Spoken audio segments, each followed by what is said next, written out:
നമസ്തേ. സ്കന്ദപുരാണ പ്രകാരം സുബ്രഹ്മണ്യൻ സർവേശ്വരനായ ഭഗവാനാണ്. ശുക്രാചാര്യരുടെ ശിഷ്യയായ മായ എന്ന അസുര സ്ത്രീക്ക് കശ്യപ മഹർഷിയിൽ ജനിച്ച ശൂരപത്മൻ, താരകാസുരൻ, സിംഹവക്ത്രൻ എന്നീ അസുരന്മാരെ വധിക്കാനാണ് സുബ്രഹ്മണ്യൻ അവതരിച്ചത്. ശിവപുത്രന് മാത്രമേ തങ്ങളെ വധിക്കുവാനാകൂ എന്ന് വരം നേടിയ ഇവർ ത്രിലോകങ്ങളും അടക്കി ഭരിച്ചു.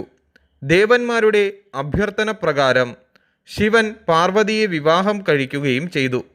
എന്നാൽ വളരെ കാലമായിട്ടും ശിവപുത്രൻ അവതരിച്ചില്ല. തുടർന്ന് ഭഗവാൻ പഞ്ചമുഖ രൂപം കൈക്കൊള്ളുകയും ഭഗവാന്റെ 5 മുഖങ്ങളിൽ നിന്നും 5 ദിവ്യജ്യോതിസുകളും പാർവതീദേവിയുടെ മുഖത്തു നിന്നും 1 ദിവ്യജ്യോതിസും വരികയും ചെയ്തു. ആ ദിവ്യജ്യോതിസുകളെ അഗ്നിദേവനും വായുദേവനും ചേർന്ന് ഗംഗയിൽ നിക്ഷേപിക്കുകയും ചെയ്തു.